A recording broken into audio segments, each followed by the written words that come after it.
28 और 29 जनवरी की दरमियानी रात महाकुंभ में भगदड़ मची। एक नहीं दो जगह भीड़ बेकाबू हुई। 29 जनवरी को दिन भर मौतों के आंकड़े पर अटकलों के बीच अमृत स्नान हुआ। इधर अस्पतालों में लाशें लाई जा रही थी, उधर अमृत स्नान करने वालों पर फूल बरसाए जा रहे थे।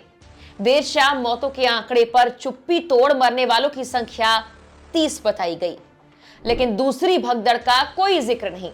जब मीडिया के कैमरे में पीड़ितों के बयान और संगम से दूर मची झूसी भगदड़ के निशान कैद हुए, तब कह दिया गया कि मौतें तो दोनों भगदड़ को मिलाकर 30 ही हुई हैं। लेकिन अगर मौतें 30 हुई हैं तो कफन पर लिखे नंबर 61 का क्या मतलब है? देश भर में भगदड़ के बाद महाकुंभ से अलग अलग राज्यों में लौटे 41 शवों का आखिर क्या मतलब है? अस्पताल में लाई गई लाशों के आंकड़ों में यह सामने आई संख्या 49 आखिर क्या है? इसका मतलब आखिर क्या है? क्या कोई सफाई इनमें से किसी भी नंबर को लेकर कोई दे सकता है या देना भी चाहता है? ये जो भी फिलहाल सवाल मैं आपसे पूछ रही हूं, ये आप भी पूछेंगे जब आप ये पूरी रिपोर्ट देखेंगे। नमस्कार, मेरा नाम है मेघना सचदेवा और आप मुझे देख रहे हैं लोकमत हिंदी पर। संगम नोज पर मची भगदड़ को लेकर सीएम योगी ने कहा था कि कोई नकारात्मक बात ना फैलाएं, इसलिए पुख्ता तौर पर कितनी मौतें हुई हैं ये बताने के लिए हमने भी आधिकारिक घोषणा का इंतजार किया। आंकड़ा 30 था, ये प्रशासन ने बताया, लेकिन दैनिक भास्कर की रिपोर्ट के मुताबिक अस्पताल पहुंचे शवों की संख्या 30 नहीं 49 थी। भास्कर ने अपनी रिपोर्ट में इस बात का जिक्र किया है कि उनके रिपोर्टर 30 जनवरी को मोतीलाल नेहरू मेडिकल कॉलेज पहुंचे।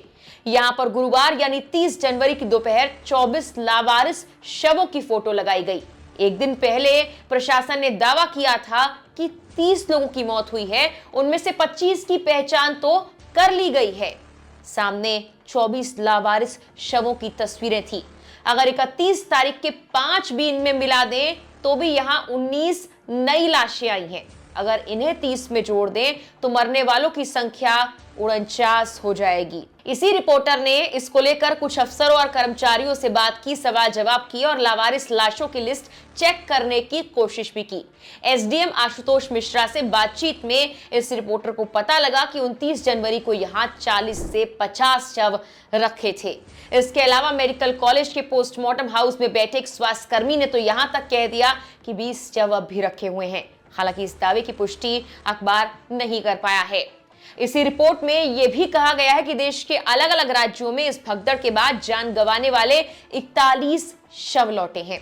अकेले यूपी के 8 जिलों में 16 शव आए हैं। इनमें गोरखपुर बलिया में 4, जौनपुर में 3, लखनऊ, मऊ, गोंडा, सिद्धार्थनगर और प्रयागराज में एक शव लाए गए हैं। यूपी को छोड़ बाकी राज्यों में अब तक 25 शव जा चुके हैं। इनमें बिहार में 8, कर्नाटक 4, हरियाणा राजस्थान में 3, झारखंड पश्चिम बंगाल में 2, असम गुजरात और उत्तराखंड में एक शव परिवार वालों के पास आए हैं। तो आखिर मौतों का आंकड़ा 30 क्यों बताया गया? शवों की संख्या को लेकर सिर्फ दैनिक भास्कर नहीं, आज तक की एक रिपोर्ट भी कुछ और कहती है और कई सवाल खड़े करती है। इस रिपोर्ट में एक सवाल तो यह है कि 72 घंटे बाद भी जो मिल नहीं पा रहे वो आखिर कहां है? और इसी को लेकर एक तस्वीर जहन में दूसरा और भयानक सवाल लाती है। प्रयागराज के मुर्दा घर में तस्वीर है 24 लोगों की, जिसके बारे में हमने पहले भी जिक्र किया, और दावा यह हुआ कि अपनों को खोजते हुए लोगों को इन चेहरों को दिखाकर ही शिनाख्त कराई गई। जबकि भगदड़ के दिन ही यानी 29 जनवरी को जब डीआईजी वैभव कृष्ण कह चुके हैं कि 30 लोगों की मौत हुई है, सिर्फ 5 शवों की शिनाख्त बाकी है, तो फिर 30 जनवरी से क्यों 24 ये तस्वीरें पोस्टमार्टम हाउस के बाहर लगाकर शिनाख्त कराई जा रही है?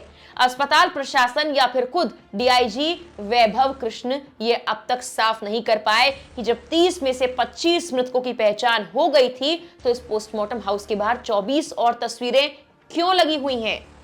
एक और बात जो आपको झकझोर कर रख सकती है वो ये है कि मरने वालों के शवों को जब परिवारों को सौंपा गया तो उनको कपड़ों में लपेटकर बैग में दिया गया और बैग पर एक संख्या लिखी थी।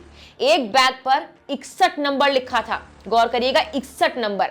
दैनिक भास्कर की रिपोर्ट के मुताबिक भगदड़ में जिन लोगों की मौत हुई है उनमें बैग नंबर 17, 39 और 61 के फोटोज वीडियोज मिले हैं। सवाल यह कि बॉडी बैग पर लिखे इस 61 नंबर का मतलब क्या है? क्या मरने वालों की संख्या दोगुनी से भी ज्यादा है?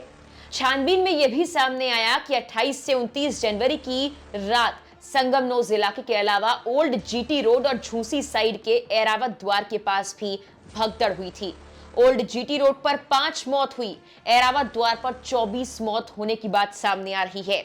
ऐसे में मरने वालों की संख्या पर अभी भी कई सवाल हैं। सेक्टर 2 स्थित सेंटर अस्पताल में महाकुंभ में मरने वालों की संख्या को लेकर एक रिपोर्टर, जो कि भास्कर का ही रिपोर्टर है, उसने एम्बुलेंस ड्राइवर से बात की। एक एम्बुलेंस ड्राइवर ने इस दौरान दावा किया है कि सेंट्रल अस्पताल में करीब 90 से 100 लाशें आईं। सभी को बड़े अस्पतालों की मॉर्चरी में भेज दिया गया। अखबार का यह भी दावा है कि इसका ऑडियो उनके पास मौजूद है। एम्बुलेंस के ड्राइवर्स ने यूपी के आजमगढ़ से लेकर कर्नाटक तक लाश छोड़ी है। सबसे बड़ी बात तो दूसरी भगदड़ को लेकर इतने वीडियो सामने आने के बाद भी पुख्ता तौर पर कोई इस बात को मानने को तैयार नहीं।